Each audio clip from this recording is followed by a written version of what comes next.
சில்லென்று காற்றொன்று வீசிவர மெல்லென கருமேகம் வானில் படர குடையொன்று கையிற்கொண்டு நடையாய் வெளியே சென்றேன். அப்போது காலை பொழுதது, துயில் நீங்கி எழுந்தது அக்கிராமம்.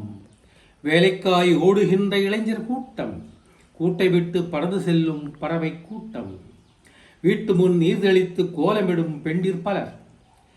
இவையாவும் கண்டுகொண்டு தொடர்ந்தே நடையினேன்.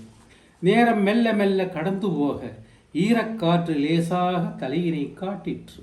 வான்முகட்டில் மழையின் அறிகுறியா இருட்டு நிலை வந்திடுமோ மழையுடனே எண்ணியது என் மனது. படர்ந்த மேகங்கள் குளிர்ந்து வர படபடவென கொட்டியது மழையும் உடனே. நனைந்த மண்ணின் நறுமணம் நுகர்ந்து நினைவலி பல கொண்டு ஒதுங்கினேன் ஓரிடத்தில். திடீரென பெருமழை பொழிந்தது அங்கு. நடுங்கிடும் குரல்கள், அழுகை எங்கும். வெள்ளம் புகுந்தது குடிசைகள் பகுதியில். பள்ளம் மேடுகள் ஏதென அறியா நிலை. சுற்றி சுழன்று அடித்தது பெருங்காற்று. பற்றி இழுத்து ஆட்டியது மரங்களை.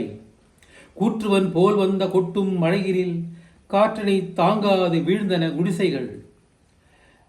நிலைகுலைந்த ஏழைகள் ஓடினர் சாலை நோக்கி. ஓலை குடிசைகள் மழையினில் நசுங்கிட, ஏழை குழந்தைகள் குளிரினில் வாட மழையினை சவித்தனர் மக்கள் கூட்டமங்கு. ஏன் இந்த கொடுமை இயற்கையின் படைப்பில்?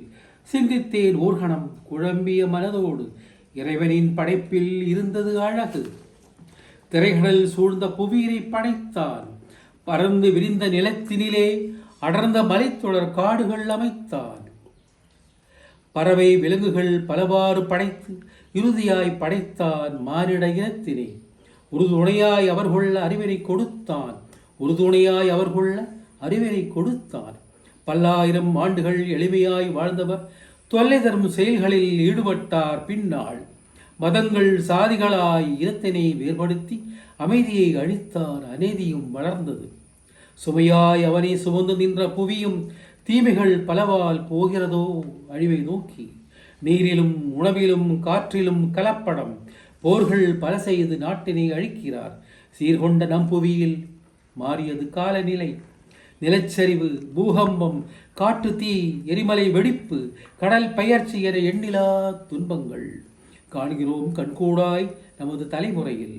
ஓயாது நாம் பரப்பும் இரசாயன புகைப்படலம் ஓசோன் படலத்தை அழிப்பதும் காண்கிறோம்.